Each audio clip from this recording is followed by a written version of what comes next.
शिक्षणकेन्द्रस्य उद्घाटनसमारोहे उपस्थिताः स्मः। अत्र भवतां सर्वेषां हार्दं स्वागतम्। मम नाम Gautami. I am Gautami here, Assistant Professor of EEE Department and alumni student of Sanskrit Education through NFSC GNITS. I here take an immense pleasure to invite all the first year BTech students of GNITS. Here we have an opportunity in our college to take a certified Sanskrit course. As a part of this, today we all are here to celebrate inaugural ceremony of Non-Formal Sanskrit Education (NFSE) Non-Formal Sanskrit Education Center by Central Sanskrit University, New Delhi in GNITS. इदानीं कार्यक्रमस्य प्रारम्भं कर्तुम् आदरणीय अतिथिगणानां वेदिकाम् अलङ्कुर्वन्तु इति सादरम् आह्वयामि. I request Professor Gopinath sir, Dr. Aparna madam, HOD, H&M, Dr. S. Vasundhara madam, NFSC Center Authorized Officer, Srimati Rupa madam, Sanskrit teacher, to associate with guest speaker of today, Amba Kulakarni garu, onto the dais.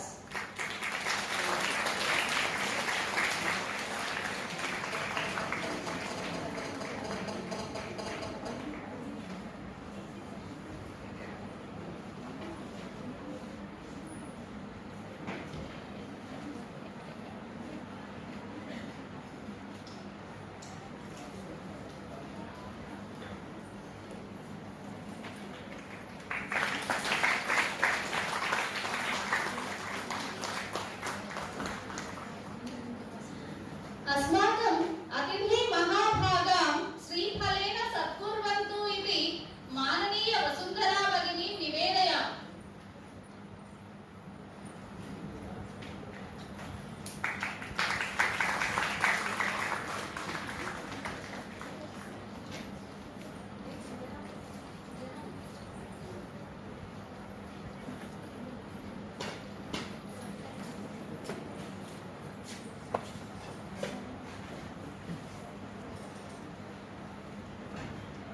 Deepjyoti परब्रह्म दीपज्योति जनार्दन दीपप्रज्वलनेन कार्यक्रमस्य आरम्भः अस्माकं संस्कृतिः सम्प्रदायः च.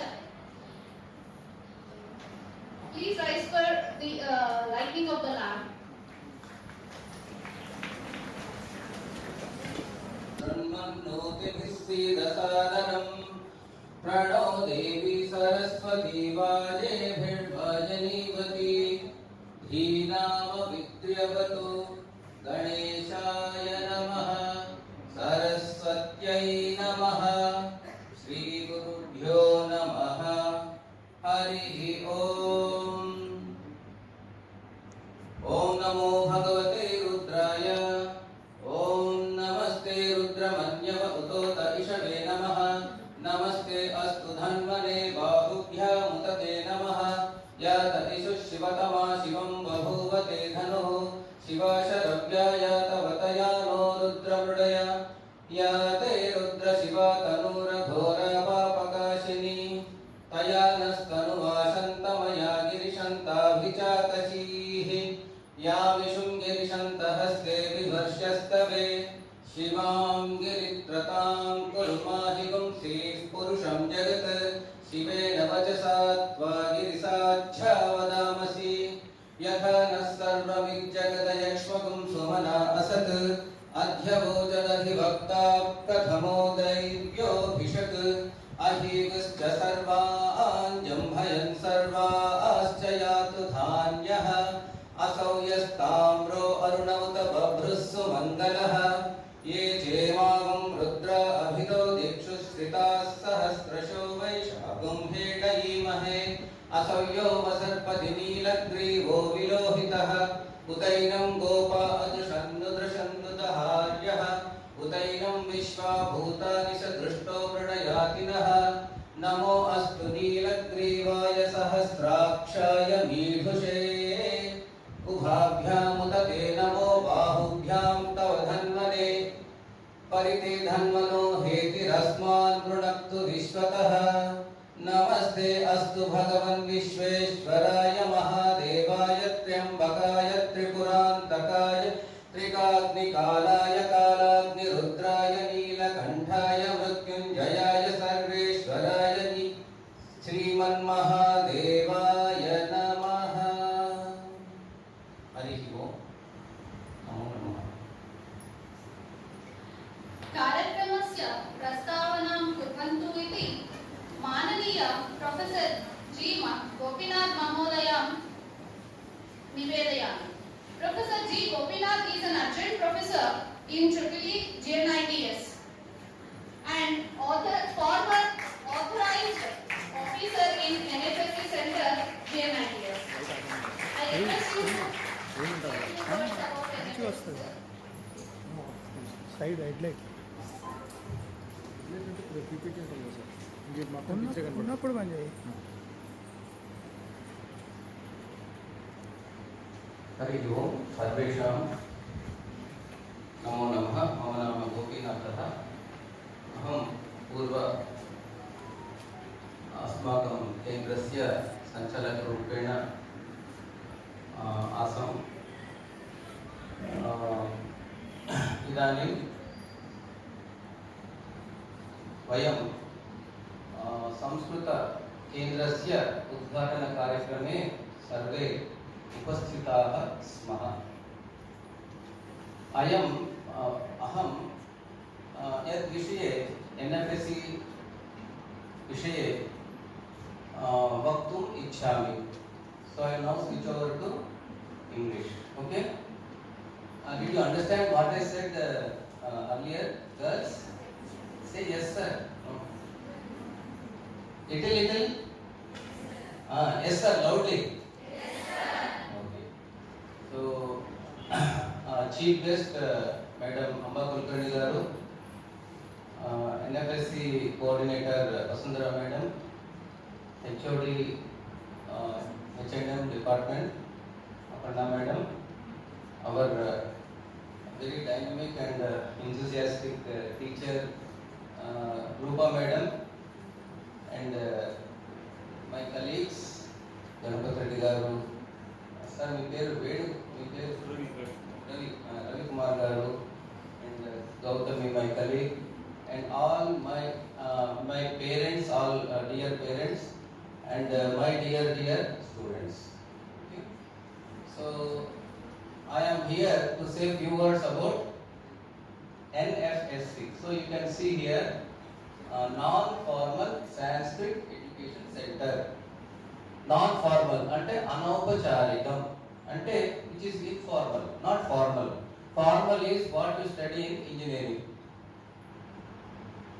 In engineering you have attendance requirements, assignments requirements, why you came late, stand up on the bench, not there now, of course, no stand up on the bench, and will tell your parents, call your parents, etc. etc. That is all formal, but this is non-formal. So no stand up on the bench, why you came late, nothing of that sort. ఆడుతూ పాడుతూ నేర్చుకుంటాం. ఎలాగంటే ఆడుతూ పాడుతూ. గట్టిగా చెప్పండి అమ్మా, నాకు ఉత్సాహం వస్తుంది. మీ అందరికి అదే కావాలి, ఆడుతూ పాడుతూ.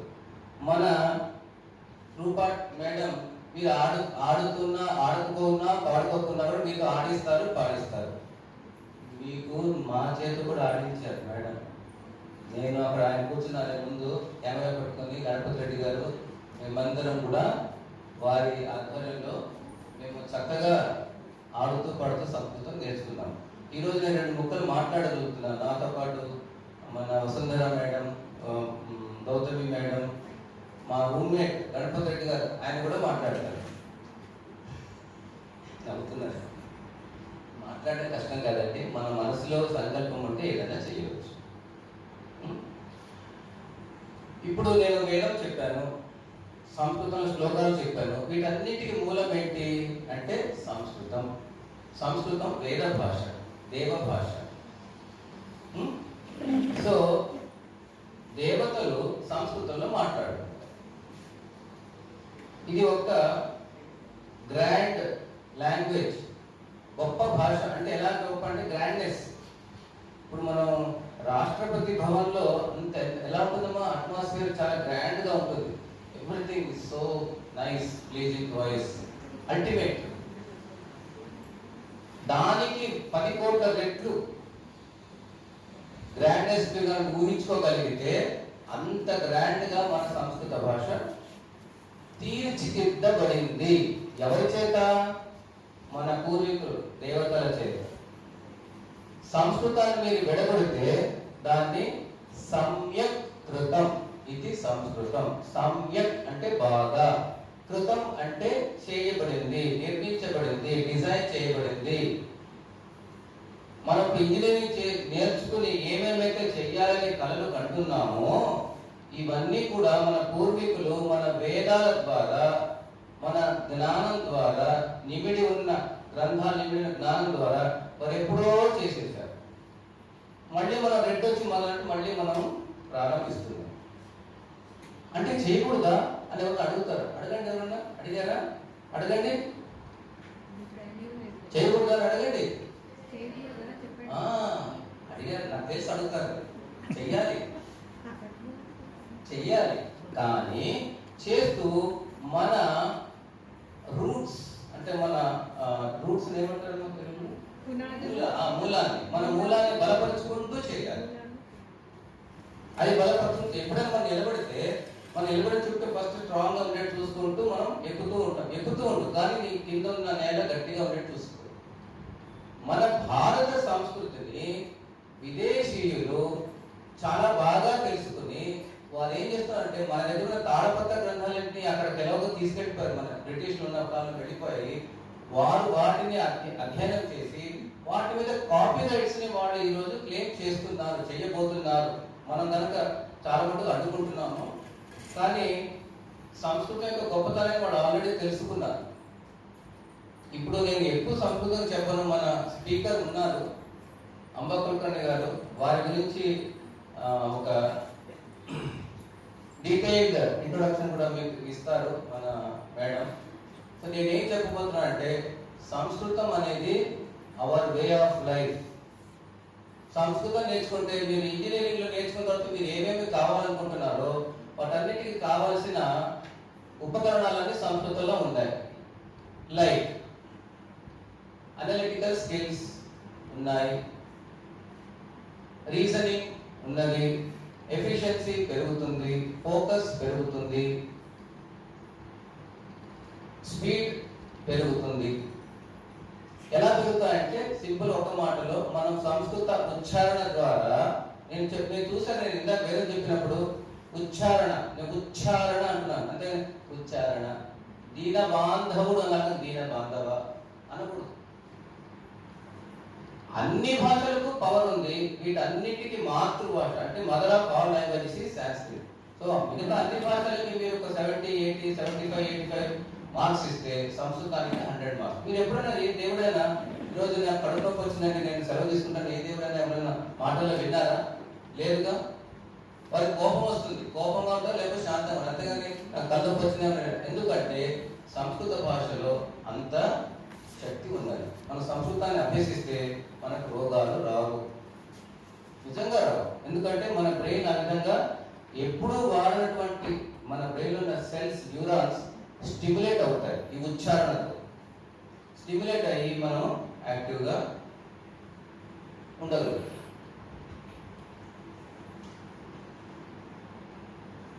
ఎన్ఎఫ్ఎస్సి సెంటర్ అంటే ఏమిటి అని ఇందాక చెప్పాను. Non formal Sanskrit education centre. There was one Rashtriya Sanskrit Samsthan in New Delhi. Now it is converted into Central Sanskrit University by the Act of Parliament. It was founded by this university about 20 years back. Their main purpose is to start these centers in technical institutions, engineering and medical. The reason why they wanted to start is సంస్కృతాన్ని ప్రతి ఒక్కరికి చేర్చాలి, సంస్కృతం యొక్క లాభాన్ని అందరికీ చేర్చాలి. ఎలాగంటే engineers మనమందరం కూడా రేపు సమాజంలోకి వెళ్తాం డిగ్రీ తీసుకున్న తర్వాత. సో మనకు సంస్కృత జ్ఞానం కూడా ఉంటే మన వల్ల సమాజానికి ఎక్కువగా లాభపడే అవకాశాలు ఉన్నాయి. కాబట్టి మనము మన కాలేజీలో ఈ కేంద్రము గత 5 సంవత్సరాలుగా నడుస్తున్నది. సో నేను ఈరోజు చెప్పినట్టుగా నేను ముందు I was the authorised officer for 5 years. Now madam Vasundhara is authorised officer. ఇక్కడ కొన్ని విషయాలు చెప్పాలి మీకు. దీంట్లో 2 కోర్సులు ఉంటాయి. ఆ కోర్సుల వివరాలన్నీ కూడా వాళ్ళు చెప్తారు. ఫస్ట్ ఇయర్ సర్టిఫికేట్ కోర్స్ అంటాము, సెకండ్ ఇయర్ డిప్లొమా కోర్స్ అంటాము. Classes will be according to your time table. Me time table disturb కాకుండా క్లాసులు ఉంటాయి. తర్వాత సర్టిఫికేట్ కోర్సులో మనకు 5 పుస్తకాలు ఇవ్వబడతాయి. ఒక 5 పుస్తకాల సెట్ ఇలా ఉంటుందండి.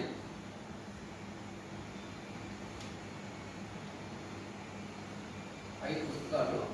సో ఇవన్నీ కూడా చూడడానికి చాలా పెద్దగా కనిపిస్తాయి, కానీ లోపల చాలా విశదంగా ఉండడం వల్ల కొంచెం సైజ్ పెరిగింది. సంక్షిప్తంగా రాస్తే చిన్నగా ఉంటాయి. బుక్ సైజ్ చూసి మనం భయపడాల్సిన అవసరం లేదు. సో ఇవి ఈ పుస్తకాల ఆధారంగా మన రూపా మేడం మనకు సంస్కృతం క్లాసులు సాయంత్రం పూట 3 నుంచి 5 వరకు చెప్తారు. సో మనందరికీ ఎలా కన్వీనియంట్ ఉంటే మన కన్వీనియన్స్ ప్రకారం ఇక్కడ చేరవచ్చు. సో ఇప్పుడు అంతా బాగుంది. మన కాలేజ్ సంస్కృతం కేంద్రం ఉంది, టీచర్ ఉన్నారు, క్లాస్ రూమ్ ఉంది, కాలేజ్ వాళ్ళు క్లాస్ రూమ్ ఇచ్చారు, అన్ని ఫెసిలిటీస్ అన్నీ ఉన్నాయి. ఇంకెవరు కావాలి? ఎవరు కావాలి? స్టూడెంట్స్ కావాలి. ఓకే. సో స్టూడెంట్స్ మీకు ఒక విషయం చెప్పాలి. చాలా మంది అనుకుంటారు నాకు ఆల్రెడీ అసైన్మెంట్స్ ఉన్నాయి, ఫస్ట్ ఇయర్లో 7 సబ్జెక్ట్స్ ఉన్నాయి, అది ఉంది, స్పోర్ట్స్కి వెళ్ళాలి, నేను మ్యూజిక్ నేర్చుకుంటున్నాను, ఇవన్నీ నేను చేయగలనా లేదా అని. దయచేసి గుర్తుపెట్టుకోండి, multi tasking. Computer science students తెలుసుకుంటారు. మల్టీ టాస్కింగ్ అంటే the processor will do millions of instructions at the same time. It can execute millions of instructions same at the same time. మన బ్రెయిన్ కూడా అంతే. బెస్ట్ ఎగ్జాంపుల్ అంటే మీ ఇంట్లో మీ mother ఒక time ఎన్ని పనులు చేస్తారు? చాలా పనులు చేస్తారు పొద్దున్న పూట. ఎలా చేస్తారంటే she's a manager, multi tasking. So అలాగా మనము కూడా చేయగలము. నష్టం ఏముందండి? ఫీజు పెద్దగా లేదు, 500 1000 రూపాయలు. క్లాస్ అటెండెన్స్ కంపల్సరీ, మీరు రాకపోతే నోటీసులు పేరెంట్స్కి అవి లేవు. టైమింగ్స్, మీకు క్లాస్ ఉంది, సంస్కృతం క్లాస్ అంటే మీకు ఏదో స్పెషల్ క్లాస్ ఉంది, 1 గంట లేట్గా వచ్చారు, నో ప్రాబ్లం. లాస్ట్ 5 minutes మాత్రమే వచ్చారు, నో ప్రాబ్లం. ప్రాబ్లమే లేనప్పుడు why not utilize this opportunity? Foreign లో, జర్మన్ లో there are about 12 universities which have made Sanskrit as their official language. They are short of teachers, వాళ్ళు టీచర్స్ లేరు అక్కడ. So foreign లో వాళ్ళు గుర్తించి చేస్తున్నప్పుడు మనం ఎందుకు చేయకూడదు? చేయాలా అండి? ఎవరు చేయాలి? ఎవరు చేయాలి దీన్ని? మనమే చేయాలి. దీనివల్ల ఎవరికి లాభం? మనకి, మన వల్ల మన దేశానికి, మన భారత సంస్కృతి చక్కగా నిలబడుతుంది. సో దీంట్లో ఎలాంటి అనుమానం లేదు. ఇక్కడ ఒక శ్లోకం చెప్పి ముగిస్తాను. మనకు మన శక్తి మీద కొంతమంది డౌట్ ఉంటే ఆ డౌట్ పరిహరించడానికి ఈ శ్లోకం అమంత్రమక్షరం నాస్తి, నాస్తి మూలం అనౌషధం, అయోగ్య పురుషో నాస్తి, యోజకస్తత్ర దుర్లభ. ఎంత బ్యూటిఫుల్ అంటే ఇది. అమంత్రం అక్షరం నాస్తి, ఏ అక్షరం కూడా మంత్రము కానిది లేదు. ప్రతి ఒక్క అక్షరం కూడా మంత్రమే. నాస్తి మూలం అనౌషధం, ఔషధము కానటువంటి మూలిక ఏదీ లేదు. ప్రతి ఒక్క మూలిక కూడా ఔషధమే, ప్రతి ఒక్క ఆకు ఔషధమే. ఆయుర్వేదం డాక్టర్లు అడిగితే మీరు ఏదో ఒక ఆకు చూపెట్టి దానికి ఏదో ఒక వాల్యూ చెప్తారు, మనకు తెలియదు అంతే. అయోగ్య పురుషో నాస్తి, పురుషు అంటే ఇక్కడ పురుషులు స్త్రీలు అందరూ వస్తారండి. అయోగ్యులైనటువంటి పురుషులు కానీ స్త్రీలు కానీ లేరు. మరి ఏంటి ప్రాబ్లం ఇక్కడ అంటే యోజకులు లేరు. యోజకులు అంటే వన్ హూ మేనేజెస్, వాళ్ళని ప్రతిభను గుర్తించి వాళ్ళని తీసుకొచ్చి మీరు ఈ ప్రతిభ ఉంది చేయగలని చెప్పేటటువంటి ఒక యోజకుడు, ఒక మేనేజర్ ఒక దిట్ట, ఒక లీడర్, వారి షార్టేజ్ ఉన్నది.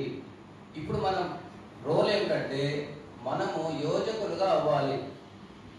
మనం ఇక్కడ 1000 మంది యోజకులు అయితే ఒక్కొక్క యోజకులు ఒక 1000 మందిని మీరు రేపు తీర్చిదిద్దవచ్చు.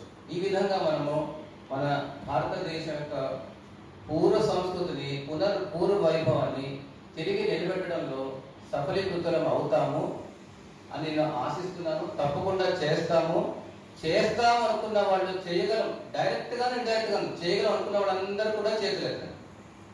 అవుతుంది, మన భారతదేశం పూర్వ వైభవాన్ని పొందుతుంది. ఓకే, మీకు బాగా నచ్చితే చప్పట్లు కొట్టండి 2 చేతులతో.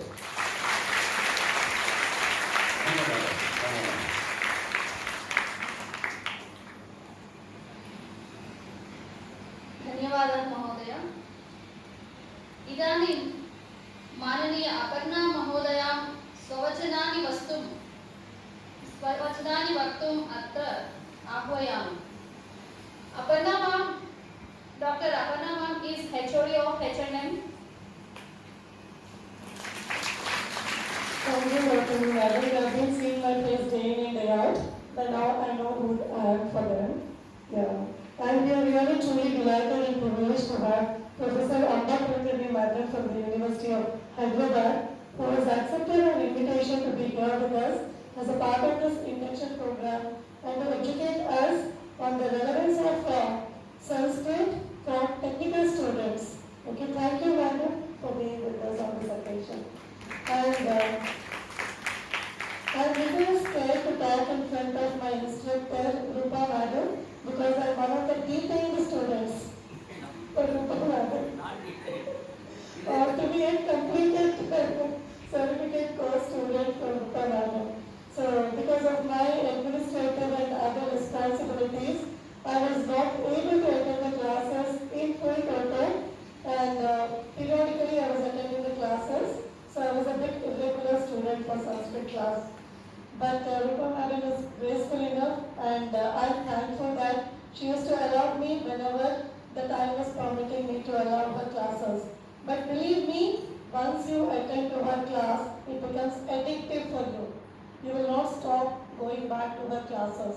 So, just for the sake of her method of teaching, the way she tries to introduce a new language to the students, it was a great learning for me as a professor in English to take back certain teaching modules for the students. She makes the class very lively, interesting and interactive for the students to pick up the Sanskrit language very easily for the students. And for how many of you Sanskrit was a second language in intermediate? And how many of you can speak Sanskrit confidently? And what was your percentage of marks in Sanskrit? 89 Sanskrit lo ఒక sentence మాట్లాడమంటే ఎంతమంది ఎత్తుతున్నారు చేతులు ఇక్కడ? And you know, I know the top secret why you have taken Sanskrit. Okay, we choose the subject, scoring subject. Okay, to get that 99%. But now let's change our attitudes, let's change our mindsets, and remove these blocks that education is for the sake of only marks.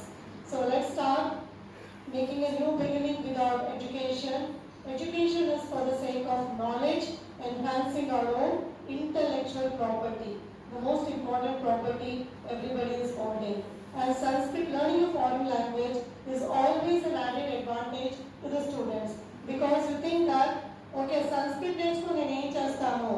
Just go to the corporate world. People are getting jobs just because of a foreign language. People are looking out for that additional USP among their employees, and whoever has an edge over acquiring another foreign language or Sanskrit, they are the most preferred students in the corporate world. Okay, I wouldn't like to intrude into the space of this forum, this session. So with these few words, I congratulate and I would like to extend my heartfelt wishes to the NFSC Center, who has been working effortlessly and making all the efforts to see that they are able to reach out to as many people as possible across Hyderabad to ensure that Sanskrit is a language that would help us individually, socially, nationally. Okay, so and we are also privileged to have Rupa Madam with us for a reason that among the 100 selected Sanskrit student teachers at the national level, Rupa Madam is one. So before the Sanskrit comes to a phase wherein it is getting extinct, we have to revive it. Thank you. Thank you for your wonderful words, ma'am. Now I request Dr. S. Vasundhara ma'am, authorized officer, LFSC, to introduce today's guest speaker, Amba Kulkarni garu. गुरु ब्रह्मा गुरु विष्णु गुरु देवो महेश्वरः गुरु साक्षात् परब्रह्म तस्मै श्री गुरुवे नमः. So in front of us we have such a guru, Professor Amba Kulkarni garu. It's my privilege to introduce Madam for today's session. Professor Amba Kulkarni Madam completed her graduation from Shivaji University, Kolhapur as a subject of mathematics and her post-graduation in mathematics from Shivaji University, Kolhapur, M.Tech Computer Science Engineering from IIT Kanpur. She completed her interest of Karnataka Open University of M.A. Sanskrit and Doctor of Philosophy in Applied Linguistics, University of Hyderabad. Professor Amba Kulkarni garu is currently working as professor at the Department of Sanskrit, University of Hyderabad. She is a renowned researcher of Sanskrit computational linguistics and she has published over 65 articles in linguistics, Sanskrit, Sanskrit computational tools and on various other Indian languages. Madam has developed various softwares for Sanskrit and other Indian languages like morphological analysis, language accessories, translation systems, etc. Her areas of interest include studies of Panini's Astadhyayi from computational perspective, natural language processing perspectives, and showing relevance of Indian traditional sastras in the modern context. She published several books, few of them were Computational Sanskrit and Digital Humanities, Sanskrit parsing based on the theories of Shabda Bodha, natural language modeling, machine translation, many more. And she is awardee of special felicitation at Pratya Vidya Parishad, Nagpur, and she received that award Sanskrit Seva Samman by Haryana Sanskrit Academy, Visishta Sanskrit Seva Arati Samman by Rashtriya Sanskrit Samsthan, New Delhi. And she is nominated by Chancellor as a member of Management Council of Kavi Kulaguru Kalidas University, Ramtech. To say everything, it should be extended like so. Thank you for giving me this opportunity.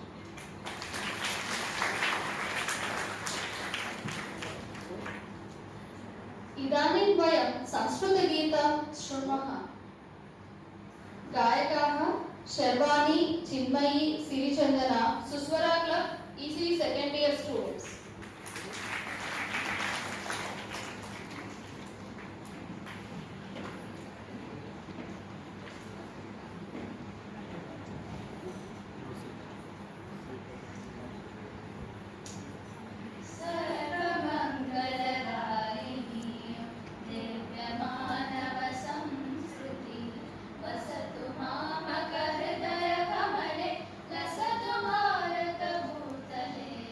Sa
I now invite Amba Kulkarni Garu to address the students about Sanskrit in technical education.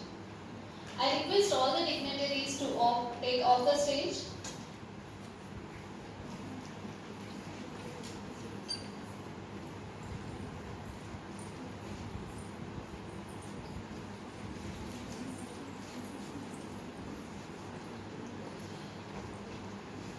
Enjoy the session which is teaching Sanskrit about technical languages, technical education.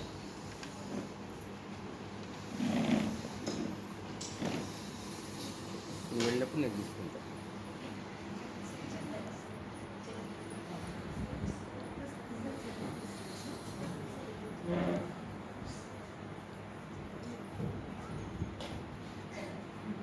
Madam, for nice introduction of this course, which especially the words about Rupa Madam. I have heard a lot about Rupa Madam. I met her few years ago also. Okay. So now, without going in the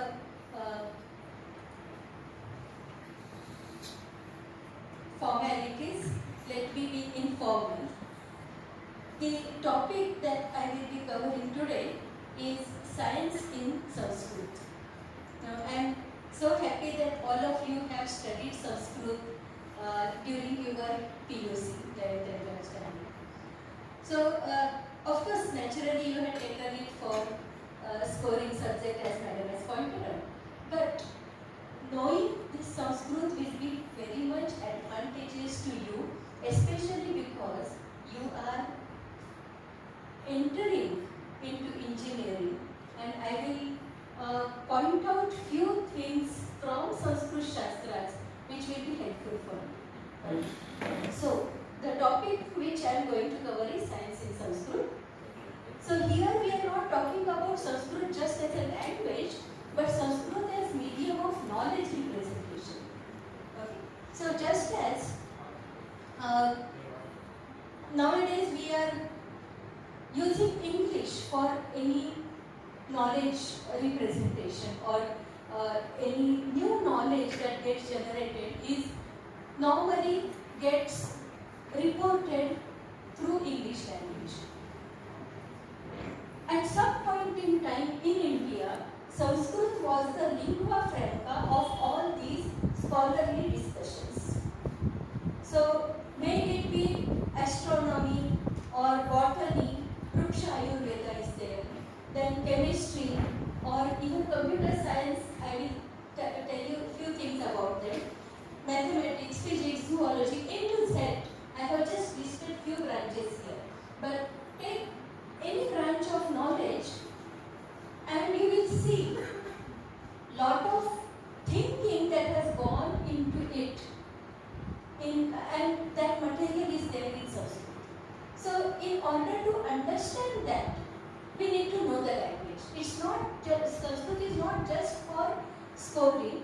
We are learning Sanskrit in order to understand the knowledge that exists in those texts.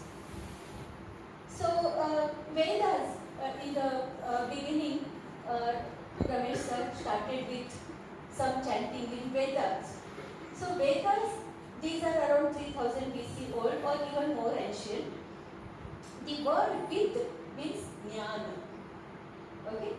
Veda means knowledge. So, the meaning of the Shabda Veda is knowledge. And we know that it is an oral tradition. And we know there are 4 Vedas. All of you are familiar with the names. The word Shruti you might have heard. Shruti means Shravana. Shruti, that which is heard. And there is Smruti. Smruti means memory, that which is remembered. So there are Shruti Samhitas and Smruti Samhitas, Samhita Patha. Shruti Pathas are there. I am not going in those details, but I am just giving some hints, and I will directly go into Vedas. Okay, so 4 Vedas all of us are familiar with. This oral tradition of Vedic chanting has been declared an intangible heritage of humanity by UNESCO. Now, I will just give you tell you about one anecdote or one simile I would like to give you. See, when we were children, we used to play one game. We used to sit round in a circle. One person will say something in the ears of the next person. That person will tell it to the third and so on. At the end, when we hear again, it will be totally different thing, right? And we used to addition. And then in 2003 in Paris, they declared this chanting of Vedas in India as an outstanding example of heritage and form of cultural expressions. Okay, so we should be very much proud of it. But then it's not just being proud. We should also know what technique they used. Well, now here first let me tell you about.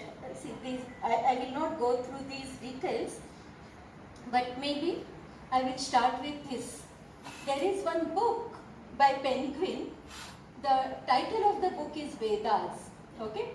Discovering the Vedas, and you might have seen, you see this picture where teacher is teaching the student and teacher is teaching how the pronunciation should be done.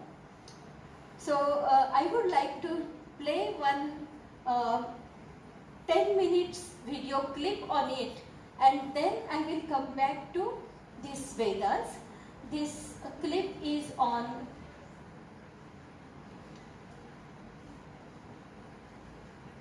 altar of fire. So this was one yajna was performed in Kerala, and this is a film of that yajna.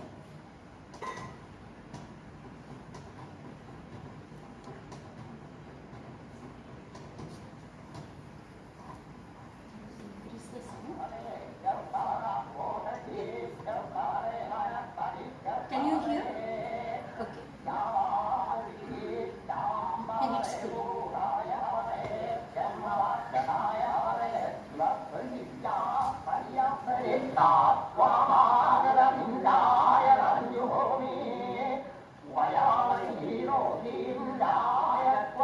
They are chanting the Vedas. Okay? More than 3,000 years ago, nomads entered India. They spoke an Indo-European language called Vedic. So this documentary was developed by one Harvard professor when this Veda was being performed. Is the Rig Veda.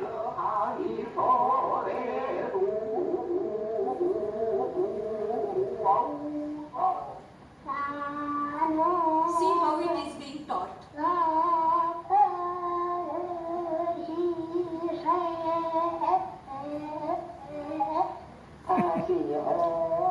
Unlike the Bible, which means literally the book, the Vedas were handed down without writing, word for word, from father to son, from teacher to pupil.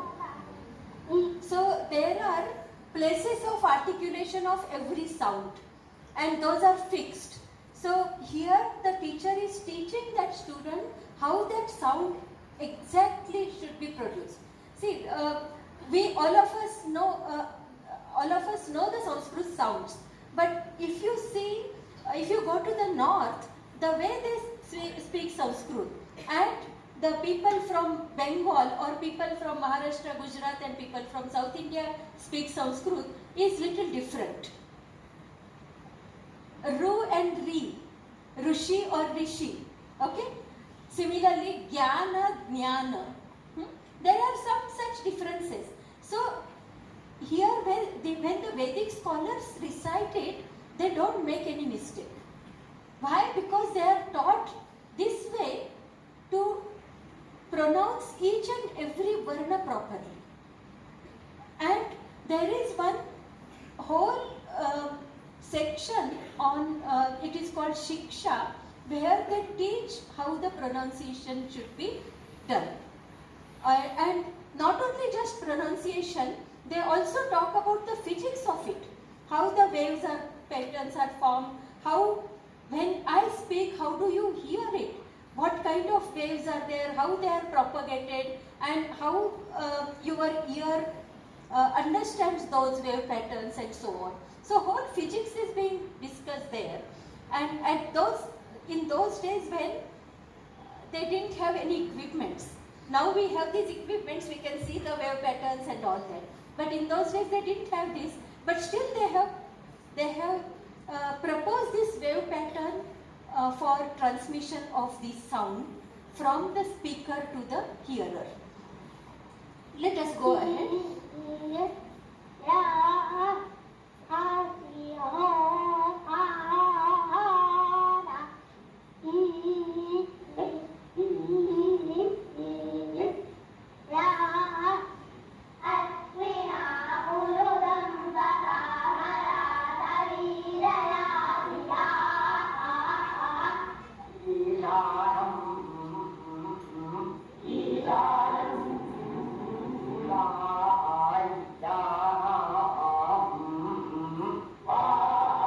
Let me go a little further.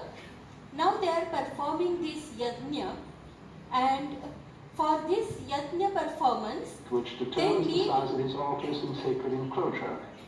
They need various kinds of bricks, and they prepare this altar which are in different shapes, etc. I will show the shapes also.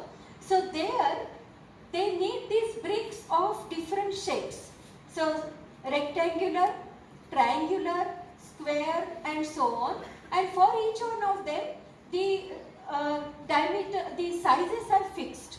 Okay, and also they need some circular shape object where they can put the fire, and that circle, area of that circle should be same as area of a square. Now just see, area of square, suppose D and D are the sizes, D square is the area. This should be equal to 2 pi r or pi r square, sorry, pi r square. So D square equal to pi r square. Now suppose D is say 1, pi r square should be 1, but pi you know is, it is approximate value, 3.1412.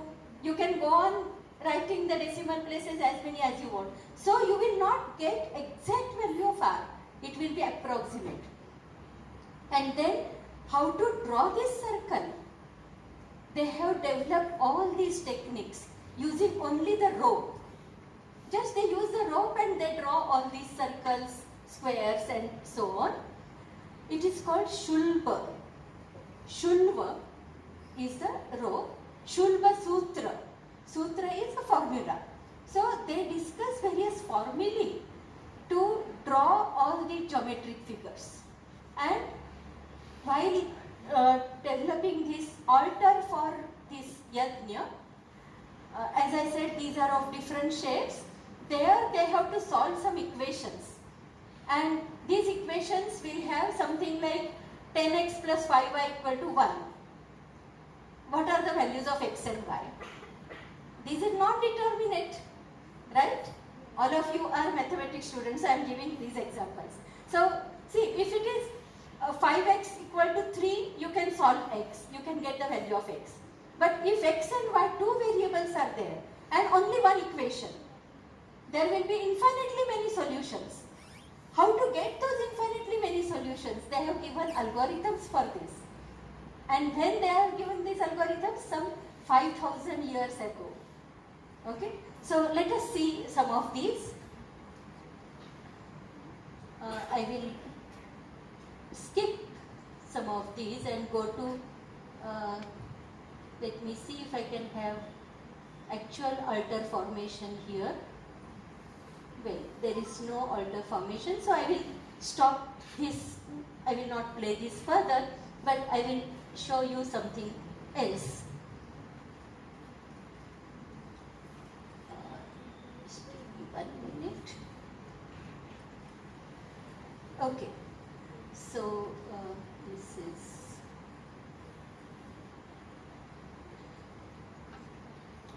So now I will start with I mentioned about the oral tradition where the mantras are taught by the teacher to the student, student further teaches it to his or his student, and so on. So when they recite these mantras, either from Rigveda, these are called ruchas, either from Rigveda, Samaveda or Yajurveda, etc. They recite them in different formats. Okay, so here is one kind of recitation which is called Jata Patha. You might have heard the word Ghanapatha, Ghanapati, right? What is that Ghanapatha? Let us try to understand.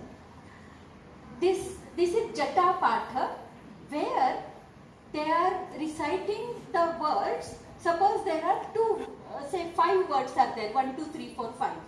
Then they will recite it as first word, then second, 1, 2, 2, 1, 1, 2, 2, 3, 3, 2, 2, 3, 3, 4, 4, 3, 3, 4, 4, 5, 5, 4, 4, 5, and so on. It's like having the jata, okay?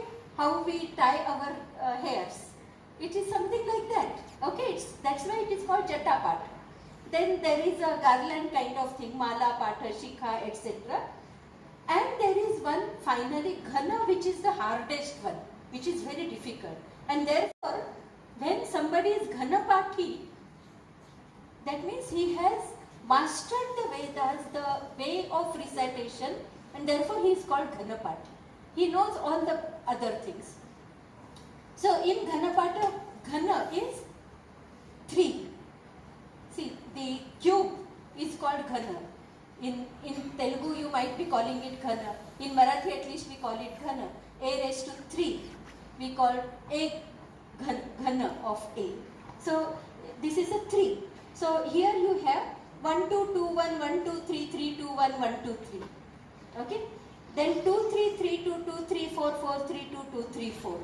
So 3 words they are taking. And I would like to, let us take this Gayatri mantra. Many of you might have heard this. Om Bhur Bhuva Svaha Tat Savitur Varenyam Bhargo Devasya Dhimahi Dhiyo Yona Prachodaya. Now, how this is recited as a Ghana Patha, that I will show you. Okay?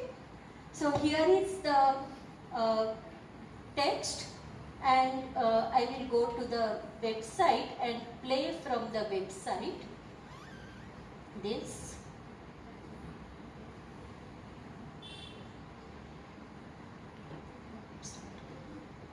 Is why they are repeating this, what they are achieving with this repetition. So let me go to my slideshows. These are for error correction and error detection.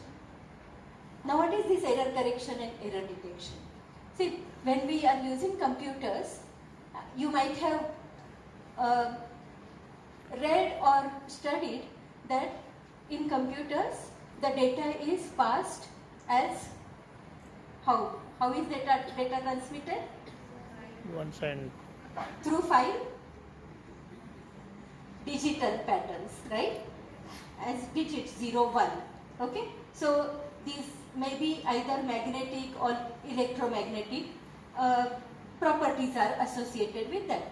So you have digital patterns. Now suppose when data is being transmitted, suppose there is a noise. And it is possible that there is a noise when it is being transmitted. Then at the other end, when the person receives it, always there is a handshake. So when from one machine to another machine, the data is transmitted, the other machine says, yes, I have received this. But then how the other machine knows that what this machine has sent? So for that there are some bits added. Even when you use credit card, you might have noticed, suppose by mistake you type some wrong digits, it says your card number is wrong. Because there are some digits which take care of, which take the sum of these, then divide it by something, some formula to ensure that the number that you have entered is correct. Okay, so these are some special codes are added, and these are called the error detection and error correction codes. So, for example, here are some ways. Suppose 1010 is to be transmitted. Okay, machine will transmit it 3 times because and then why 3 times? If it is transmitted 2 times, you will not, and suppose in one of the transmissions it does mistake, you will not know which one is the correct one. Okay, but if it is 3 times, among 3, whichever 2 are correct, it can consider it as correct one. Okay, so this is one way. Sometimes parity bit is added. So 1010, if there are 2 ones, even number of ones, add 0 at the end. Okay, or odd parity. If there are even number, odd number of ones, then add 1 or whatever. So such codes, such special techniques were developed by computer scientists. Similar techniques were already there with our Vedic people. Okay, but then here actually with Vedas, the problem was very complicated. In the case of computers, it is only 0 and 1. In the case of Vedas, you have how many range of varnas? A, I, E, Ka, Kha, Ga, Gha, etc. There are around 50 such sound units. And when we speak, there is a sandhi taking place and we join the words together, etc. So there are many more combinations. In order to take care of all these combinations, our ancestors devised these different ways of paths. Ghanapatha is the most hardest one. And suppose you know these Jatapatha, Malapatha, Ghanapatha, etc. Even if you go wrong, you can correct yourself. That was the idea. So suppose you go wrong somewhere, it is something like tally. See, when you solve any mathematical example, at the end again you do the tally and see whether your answer is correct or wrong. This is something like that. These Ghanapatha, etc., they are the techniques for self-error correction and detection. You detect the error first, and if there is an error, then you correct itself using another patha. Of course, nobody has yet proved mathematically that these are sufficient for proper transmission, but practically we have observed that there are no changes in the Rigveda recitation. How do we know that there are no changes? If you go from any part of the country to any other part of the country, the Rigveda part or Yajurveda part will be same. Of course, there are some differences in their branches, but of the same branch, the person following the same branch, wherever he is in India, he will recite it in the same way. There won't be any difference. So this is something which Indians have achieved a long back. Okay, so now I would directly like to jump to some geometry and then okay.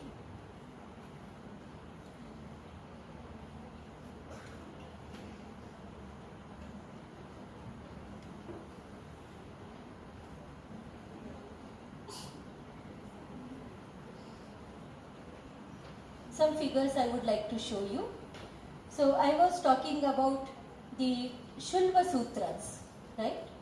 Okay, I don't want it this way. I want bigger one. Okay, so let me increase this. See here, they have given a method to draw a square using the rope. So suppose you have one rope, okay? That is the first line, first figure, okay? Now, this is the figure, okay? Now, with this row, you can draw a circle, okay, by keeping one point fixed and the other rotating. So, this circle is drawn with half this, the diameter equal to this, okay? Now, what you do is, you have 2 points E and W, okay, east and west. Now, you come here and with the same row, but double the length, you draw one circle with E as the center and another with W as the center. So, you get 2 circles, okay. Now, these 2 circles, they are intersecting. See, this circle, okay, they are intersecting at these 2 points. Join these 2 points. And now you get the intersection here and another intersection here. So now you have EW and these 2 intersections, 4 points. Now you go to each of these 4 points and draw these small circles again. Okay, here one circle, here another circle. With this as the center, you draw 3rd circle, and with this as the center, you draw 4th circle. Now these 4 circles are intersecting at these 4 points. Join these 2 and you get a square.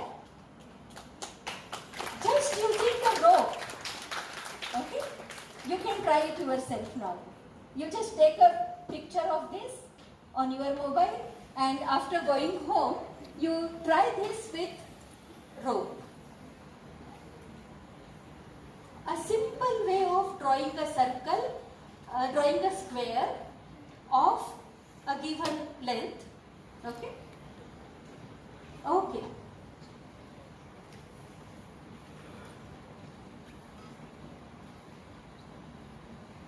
Okay, and by the way, all these things are taught in the West in mathematics department.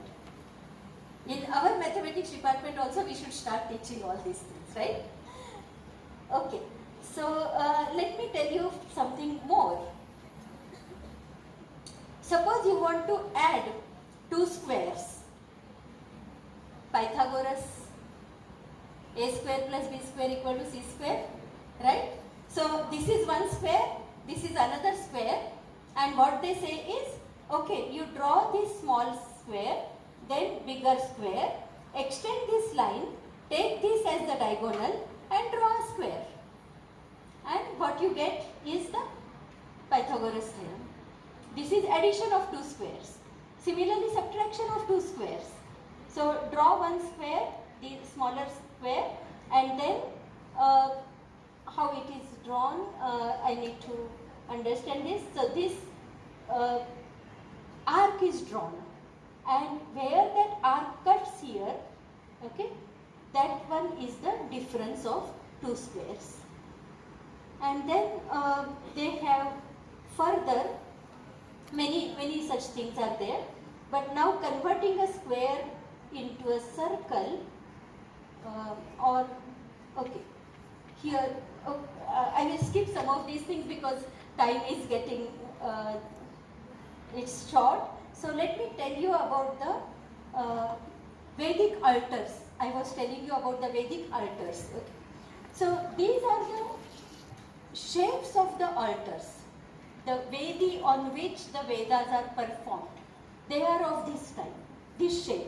And when you have to build such things, you will see here there are some triangular bricks you will need, some square bricks. Triangular bricks are of different size, here they are of different size, and so on. So you need to be very good in mathematics and geometry in order to get those shapes perfect. And see, this is 5-dimensional. That means 5 layers are there, one above the other. So this is first layer, this is second, third, fourth, and fifth. So they will be alternately placed. You cannot place one brick on the other like this. It will collapse. You have to place it like this, right? If you have seen how the houses are built, you are engineers, I am telling you, Because of that, civil engineers, you see, they will not place, or when the construction is going on, they will place one brick and the other one like this, not like this, because otherwise it will collapse. So here they have done the same thing. If you put one picture on the other, you will notice here that these bricks are of different shapes and size for both these layers, and alternately they are putting all these things. So lot of calculations are needed for doing all this. This is another kind of altar. It is called Ratha Chakra. This is called Shena Chiti, and so on. Now I will go to something else. Just I am giving you glimpses, okay? I am not going in the details of these. But what all our ancestors have done, I wanted to give a glimpse of it. So here are some equations. So they try to solve such equations. X plus y equal to 21. So one layer has x bricks of m square area, y bricks of n square area. And there are 21 such bricks. So x plus y is 21, and total area should be 1. So x upon n square plus y upon n square is 1. What is the solution? So they found solutions for such simultaneous equations. These are the simultaneous equations. M and n is fixed. Okay. So they have done all such sort of things. The differential equations, simultaneous equations, concept of limit was there. Differential equations, or even the trigonometry, sine and cosine, and how what are the values of sine. We used to have sine tables when we were young. Now you might be using the calculators to get sine 30, sine 40, sine 60, etc. But we used to have the sine tables. We used to refer to those sine tables to calculate something. But those sine tables again were given by these ancestors in the form of some formulae, some shloka, so that you can memorize them. Just as Vibgor you memorize, right? Violet, indigo, etc. Similarly, they have given such kind of handles to memorize such sine tables, etc. Okay, some shlokas they have given. Again, I am not going in those, but I would like to end my talk with something very interesting. So let me again go back to this. Okay, have you studied decimal to binary conversion? Yes. Okay. This is something from Malvino's book, which I used to refer when I was a student, and this is the algorithm which is given for decimal to binary conversion. In Indian tradition also, there is one book called Chandas Shastra. Chandas, meters, you might have studied various meters. Can you name 1 or 2 meters? Little loudly. Mandakranta, Vasanta Tilaka, Shardula Vikridita. These names do you know? No? Champakamala. Okay. Okay? Yeah. So there are various such meters. What are these meters? They are set to some rhythmic patterns. Okay? There will be Laghu Guru pattern. Laghu is short and Guru is long. So there will be some patterns. Now in that book, some 2500 years ago, a Muni by name Pingala, Rishi by name Pingala, he has given some sutras. These are 2 sutras, La Ardhe Sa Eke Ga. And what these sutras do you know do? They convert a decimal to binary. Just you need to remember only 2 lines. La Ardhe Sa Eke Ga. How easy it is to remember, right? La Eke, La Ardhe Sa Eke Ga. Now what does it mean? La Ardhe, Ardha, half. ardhe means if it can be halved. Then write la. Okay. Sa, ek, sa, sahita, together, ek, with one. If together with one, it can be halved, then write ga. See, a number can be either odd or even. If it is even, it can be halved. If it is odd, when we add 1 to it, it becomes even and we can halve it, right? So these are the two sutras. And now let us see, suppose it is 5. Then 5 is odd, we add 1 to it, divide by 2, we get 3, we write ga, G. Now this 3, again repeat the same process. We add 1 to it, divide by 2, we get 2, we write another G. Then we have 2, it is divisible by 2, we divide by 2 and write 1, and we get 1 and we write L. Now we get G, G, L. Now this, for G, replace G by 0 and L by 1. What do you get? G, G, L is 0, 0, 1. Now numbers, if you see, while we write from left to right, numbers are written from right to left. In the sense that the highest digit is on the left and the lowest is on the right. Okay? So you just take a mirror of this. Instead of 0, 0, 1, write 1, 0, 0. And in Indian tradition, we always start with 1 as the counting. Counting starts with 1. So the binary 0, 0, 0 will be 1 for us. Okay? So you add 1 here. Binary 0, 0, 0 is not 0. It is 1. So add 1 to this and we get 1, 0, 1, which is 5. So the same algorithm which is given by Pingala, and unfortunately I should say, our Indians, when this revolution regarding the computer was taking place, Indians were far away from the Indian Sanskrit scholars who knew all these binary conversions, etc. They didn't know what is happening in the outside world. They were far away, otherwise we directly could have contributed to this.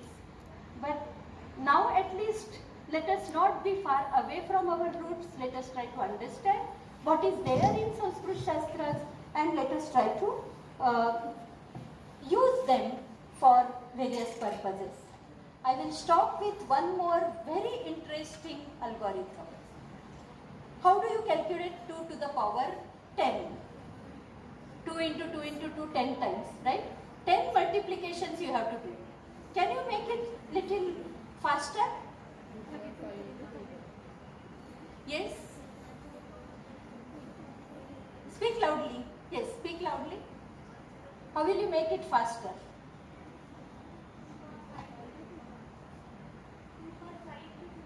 Yes, 2 to the power 5 and then square it. Okay? This is the way this Pingala has given the algorithm. Now, suppose it is n. It's not 10, it is n. Then what is to be done? Divide n by 2 and then take it square. Okay? So, and the algorithm is given like this. Dvihi ardhe. And here also, if it is 10, you can write 2 to the power 5 to the square. But if it's 2 to the power 9, then 2 to the power 4 square into 2. Right?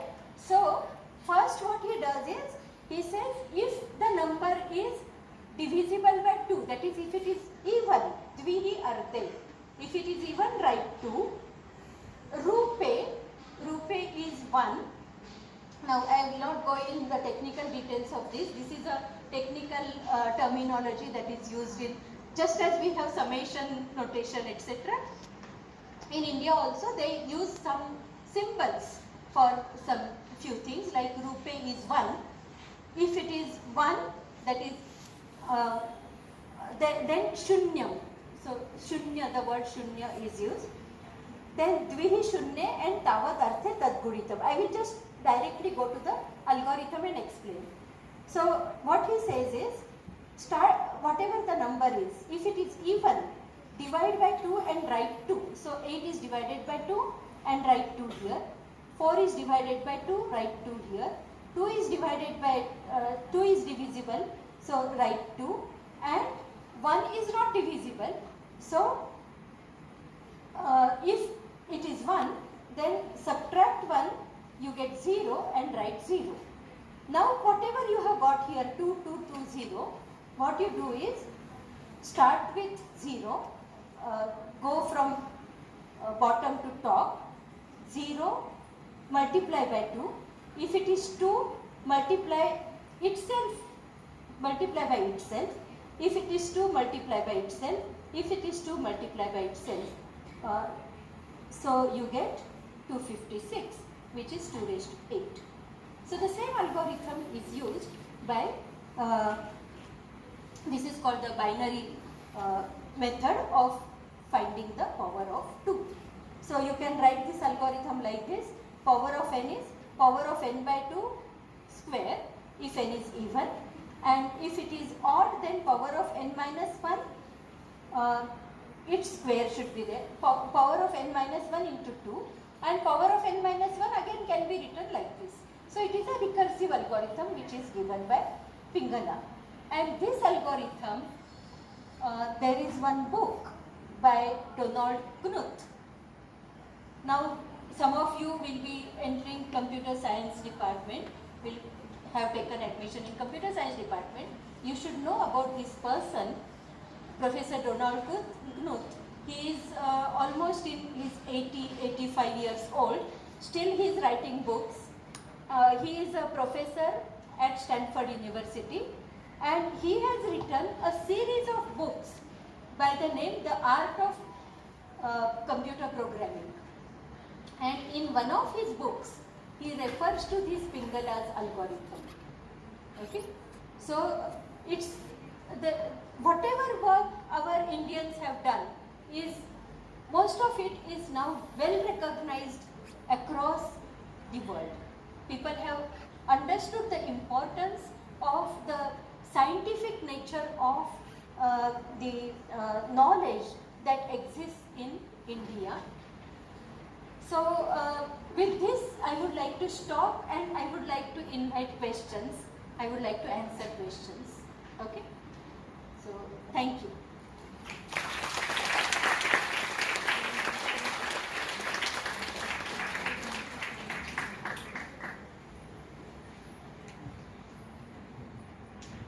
ధన్యవాదాలు. చాలా విషయాలు ఉన్నాయి కానీ చెప్పడానికి మనకి సమయం లేదు. Limited time ఉంది కాబట్టి మేడం కంక్లూడ్ చేశారు. No, it's okay. No, I would like to, I am a teacher. I don't want to sit. I would like to stand and answer. Yeah.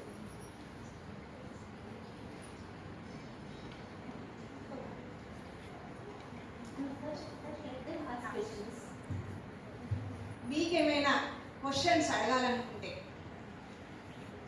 See, I want this maths, to be a dialogue. Computer, సంస్కృతం, దానికి సంబంధించిన questions ఏమైనా మీరు అడగాలనుకుంటే madam అడగచ్చు.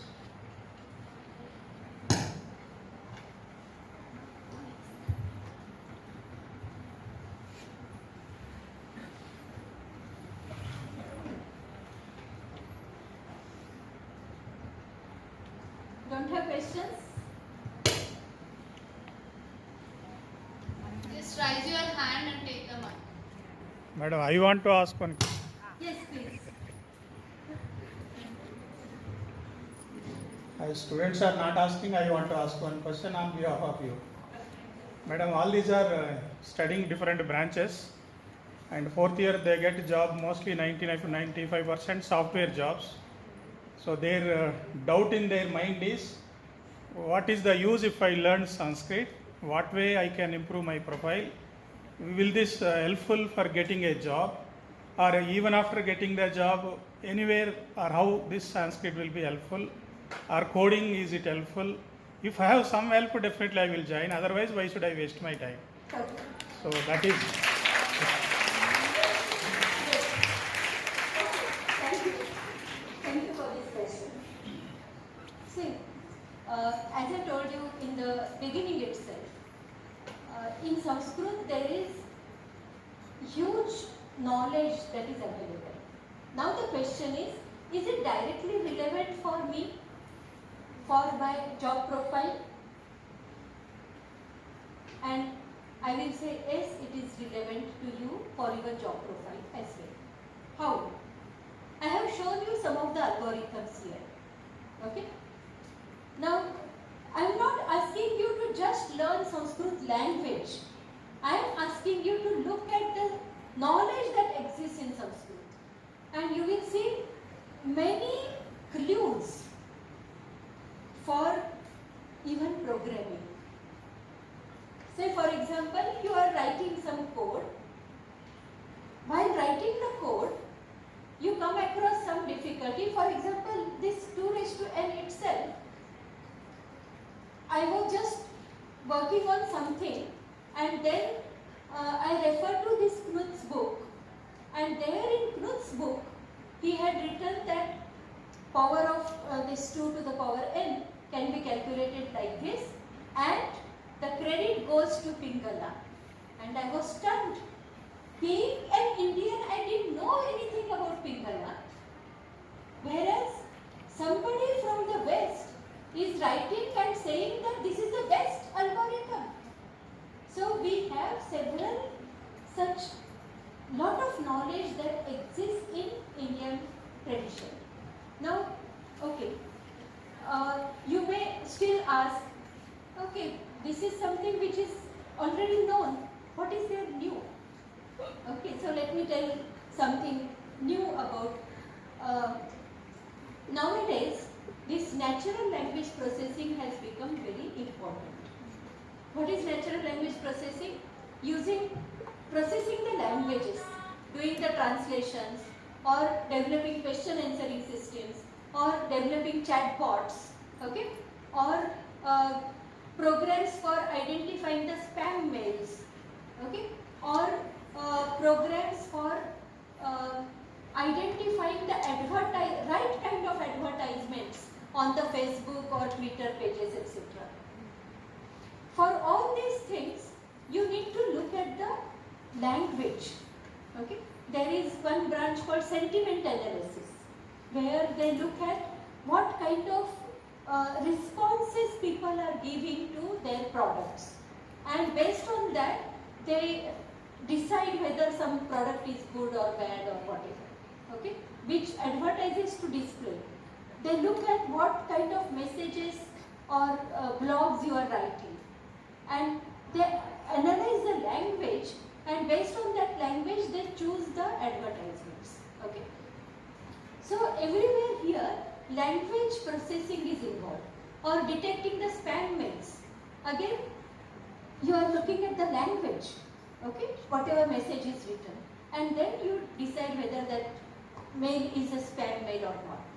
So for language processing, you should know how a language works.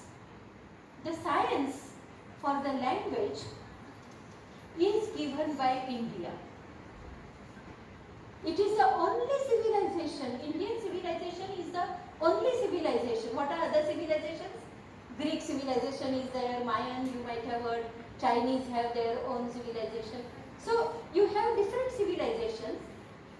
Among all these, it is only the Indian civilization who looked at languages, and they have given complete theory of language, how the communication takes place.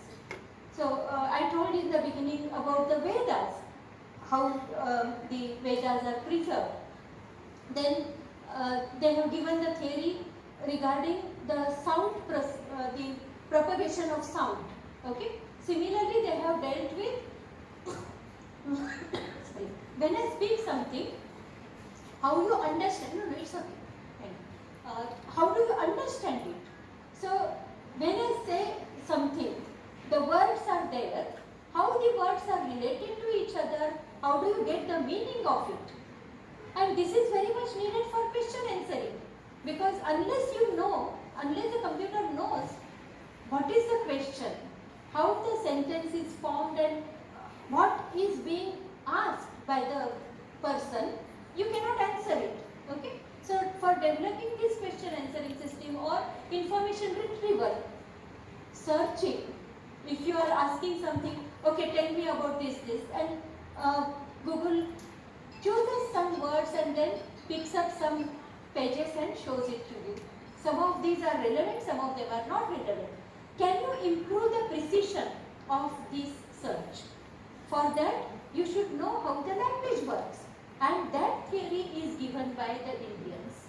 Okay, so the Indian grammar, which is in Sanskrit, or the theories of verbal communication, how the verbal communication happens, all these theories are given by the Sanskritis. So, if you are aware of what is there, when suppose you know little bit of Sanskrit and you get some job, there suppose somebody asks, okay, tell us about what is there in Indian literature or what all is discussed there, you can refer back to those and tell them. Okay? But if you do not have any background in Sanskrit, you will be handicapped. You will have to depend on somebody else. Let me tell you one more example. I was talking about the sentiment analysis. Sentiment means the bhava, expressions. Okay? So when some product you buy, or you go to some hotel and you give your review, right? Most of the time, most of you are, whenever you visit some places, you give the review, right? They ask for your review and you review it. Now, based on that review, can you decide automatically whether that review is something which is political or which will create some nuisance in the society? Because if such thing is there, then Facebook or some such agencies, they would like to stop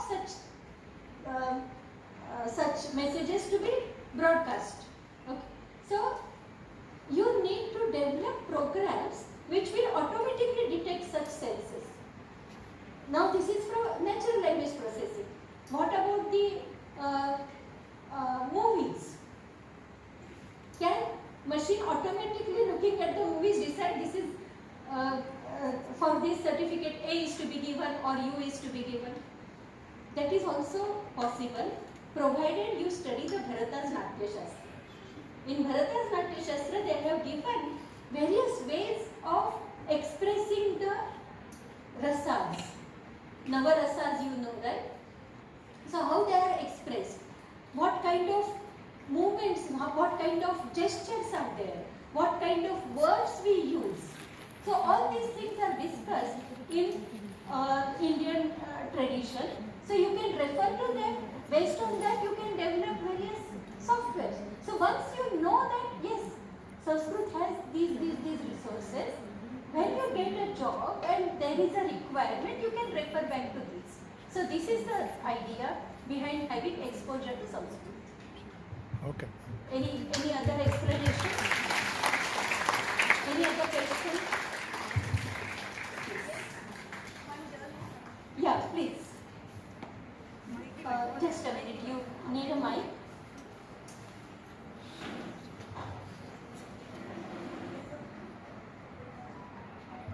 Ma'am, is Sanskrit only useful for technology and medical students, or any other like agriculture? Yes, it related is. studies? As I said, Sanskrit has A to Z all branches covered. So even for agriculture, Vriksha Ayurveda, there is separate branch. On Gaja Shastra, the Gaja, you know what is Gaja? Elephant. Okay? The Shastra of Gaja, that means what kind of diseases they will have and all that. All this is described in Gaja Shastra. There is one special science for it. Okay? So take any branch and you will see there are many such things available. Agriculture, of course, there is lot of things. Botany, zoology, as I mentioned. Ayurveda, of course, is there. And the most important thing is how should we lead our life? The philosophy that is there in Sanskrit. No other culture, no other civilization has dealt with that so deeply.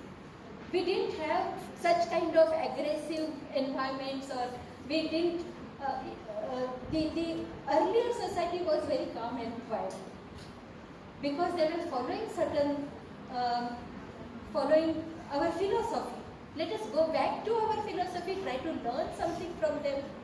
And our philosophies, they are not related with religion. They don't look at the religion or the cultural habits, etc. They just look at how a human being should behave with another human being, or what is the ultimate goal of a human being and all that. So take any branch, there will be something or the other. Even for the metallurgy, there are few things available. For chemistry, for physics.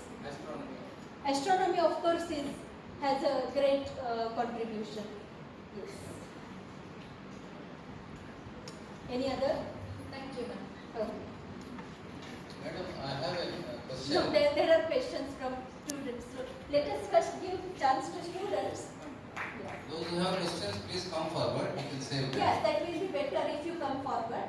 Yeah. Ma'am, will Sanskrit helps with the spiritual growth? Yes, definitely, because philosophy actually deals with that. Yes. It definitely helps. It will tell you how you should behave in various situations, whether it is a good situation or something which is not conducive, how you should behave, and it will definitely lead you to enhance yourself spiritually. Any other? Yes, and anybody else, please raise the hand and come forward. Come first, come first.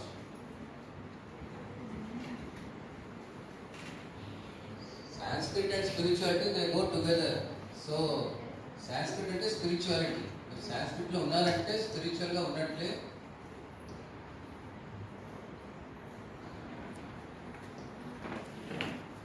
అక్కడ mic అక్కడ. So you have told about how mathematics was involved in ancient India. So I wanted to know how architecture also has been built. Like, for example, temples in Konark, Centennial, or Halebeedu in Karnataka. Yeah. So there had been a reason for them to be shaped like that, meticulously. So there are many details. So I want to know the secrets. Also, I have heard that they carved it from only one stone. How they have carried it, how they have done it. Okay. Actually, I have separate set of slides. I will have to search those slides. But architecture definitely. Now, how they have done? If you go to, there are special books related to it. If you write to me, I will send some material for this. Okay. My email ID I will mention so that you can write to me, or just a minute. Let me.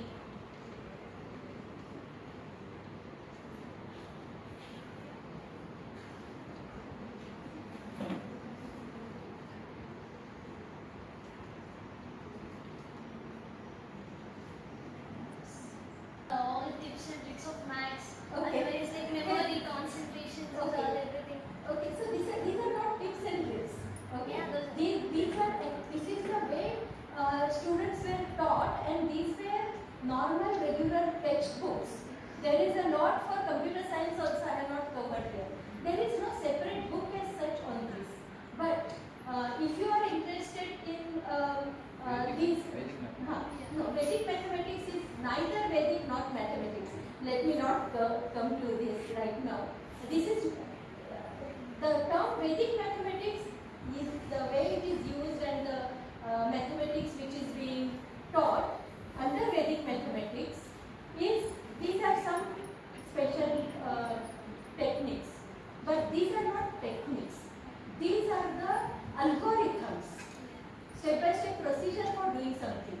So for permutation and combination and these combinatories, we have these algorithms written in one paper. Again, you write to me and I will send that paper to you. So these are for binary to decimal, decimal to binary. For permutation, something is there, you can memorize them. But then whether anything is there for this or not. Everything in one book like that. It is not there. Still we do not have, unfortunately. Maybe all of you, when you grow old, you start writing. And books you suggest for concentration, increasing of knowledge. For concentration. It's also written in English. Well, Sanskrit to English. well, see, for concentration, just I don't have ready answer for this. Okay, of course. Okay, so the teachers are saying once you attend the Sanskrit classes, you will know how to experience. Yeah, you will have the experience. Yes. Concentration కోసం ఏ books అక్కర్లేదమ్మా. మనం చరిత్రలో ఎవరైతే success సాధించారో వాళ్ళ పుణ్య పురుషులు అంటాము, వాళ్ళ చరిత్రను మీరు గమనిస్తే బాల్యంలో వాళ్ళందరూ సంస్కృతం నేర్చుకున్న వాళ్ళే. కావాలంటే మీరు వెళ్ళి ఒకసారి రెఫర్ చేసుకోండి. సంస్కృతం నేర్చుకోవడమే గొప్ప కాన్సన్ట్రేషన్ శక్తిని అది పెంపొందిస్తుంది. ఎలా అంటే శ్లోకాలు మనం నేర్చుకుంటాం. చిన్నప్పుడు మనకి ఎందుకు సరస్వతి నమస్తుభ్యం లేదా శుక్లా భరతరం నేర్పారు? గణేశుడిని పూజించుకోను సరస్వతిని పూజించడం వెనుక ఆంతర్యం ఏముంది అంటే గుర్తు పెట్టుకునేటట్టు ఒక పద్ధతి మనకి ఉంటుంది. అయితే బుక్స్ ఉండొచ్చు, మేడం ఇంకైనా సబ్జెక్ట్స్ చేయొచ్చు, కానీ నేను అనుకుంటాను as a Sanskrit teacher 24 years నా ఎక్స్పీరియన్స్లో పైగా నా సొంత అనుభవంలో నేను తెలుసుకునేది ఇదే. ఓకేనా?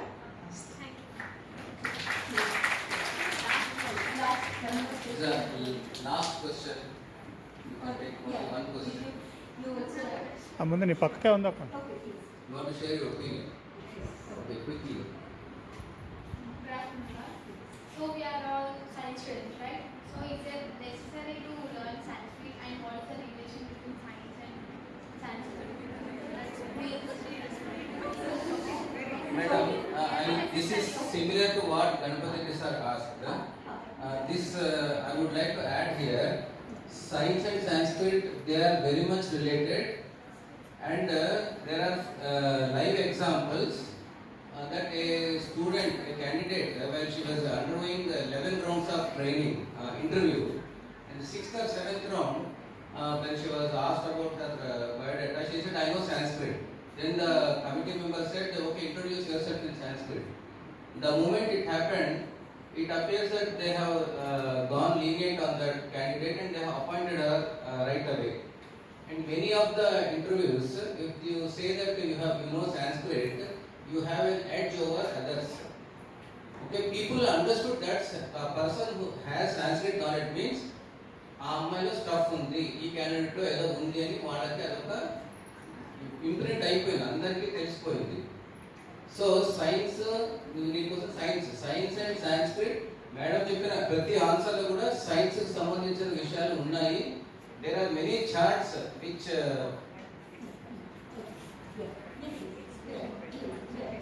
ఒక ఎగ్జిబిషన్ వి హ్యావ్ చార్ట్స్, సంస్కృతాబాద్ ఆఫీస్ చార్ట్స్ ఉన్నాయి.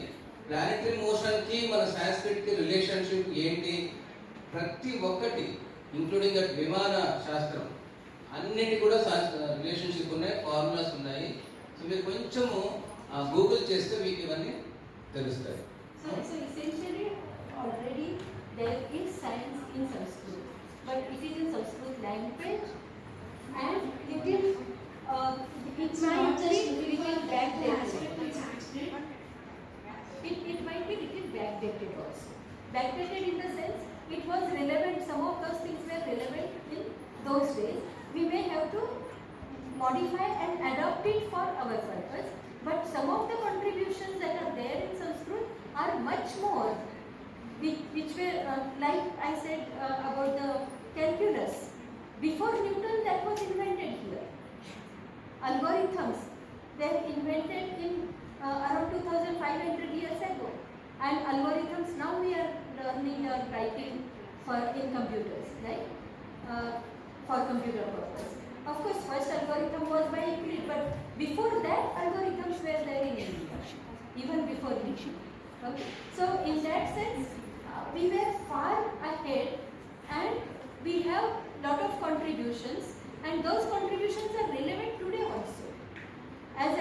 binary to decimal. It is still relevant today, even though that was invented or that was given 2,500 years ago. Okay. Yeah, please. Now, Deekshita, first EC wants to share her opinion. It's not just looking into technical aspect. Sanskrit is much beyond that.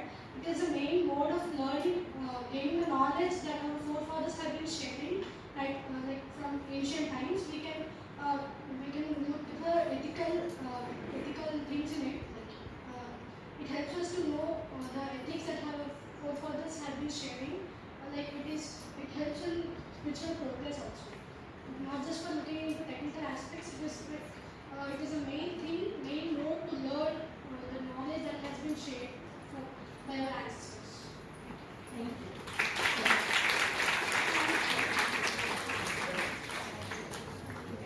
I just want to share my experience. 1 minute. 5 years I have been learning Sanskrit. I used to teach Bhagavad Gita. Now after learning Sanskrit, now I am able to see the meaning of Bhagavad Gita. Vedas, not complete, little bit. My efficiency, my confidence levels have increased for the last 5 years. Even after retirement, again I am back here. Maybe I attribute this credit to Sanskrit, one of reasons that I am able to work even after my retirement. So, girls, rest assured, Sanskrit is going to change your life. This is the turning point. At no cost, you are not going to spend anything, peanuts. Take this opportunity. Whether you attend or don't attend, come regular, not regular, assignment, no assignment, whatever it may be, at the end of the day, you will stand to benefit. Please mark my words. The world is changing. The world is looking towards our country, India. And if we all people learn Sanskrit, I'm not saying you become a tapasvi and go and sit, close your nose and do tapas. No. We are technocrats. Please, we are technocrats. A technocrat having Sanskrit knowledge is more useful to society than any other person. So please, this is our opportunity. Please make use of it. I am one example, live example. I have learned Sanskrit. I am enjoying it. Today also I am learning. Of course, credit goes to our teacher, Rupa Madam. So thank you.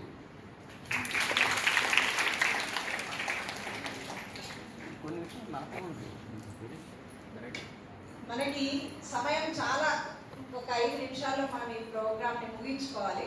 Next meeting ఇక్కడ ఉంది కాబట్టి sir యొక్క అనుభవము, వారు చెప్పే విషయాలు మనందరికీ ఉపయోగపడేవి. అంబాకులకర్ణి madam, ఇంకా వారు సంస్కృతం గురించి ఒక సముద్రమే. మన ఏ విషయమైనా వారి నుండి తీసుకోవచ్చు. మేము వెళ్ళి మొన్న ఆహ్వానించగానే వారు మా ఆహ్వానాన్ని మన్నించి ఇక్కడికి వచ్చి చాలా విలువైనటువంటి విషయాలను మనకు అందించారు. వారికి సెంట్రల్ సంస్కృత యూనివర్సిటీ న్యూఢిల్లీ ద్వారా నిర్వహింపబడుతున్న non formal Sanskrit education centre జీనిట్స్ ద్వారా ప్రత్యేక ధన్యవాదాలు తెలియజేస్తూ భగిని ఏకవారం రూపాయ వేదిక అలంకరణకు జీనిట్స్ ద్వారా చిరు సత్కారాన్ని స్వీకరించవలసిందిగా వారిని కోరుతున్నాను. అదేవిధంగా ఈ కోర్సుకు సంబంధించినటువంటి విషయాలు గణపతి రెడ్డి మహోదయ మనకి వివరిస్తారు. మనము ఒకే టైంలో 2 కార్యక్రమాలు, అటు ఫెలిసిటేషన్ అండ్ ఇన్ఫర్మేషన్ 2 కూడా మనం గ్యాదర్ చేసుకుంటాం.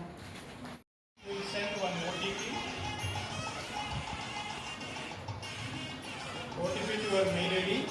So like that, you are just a login.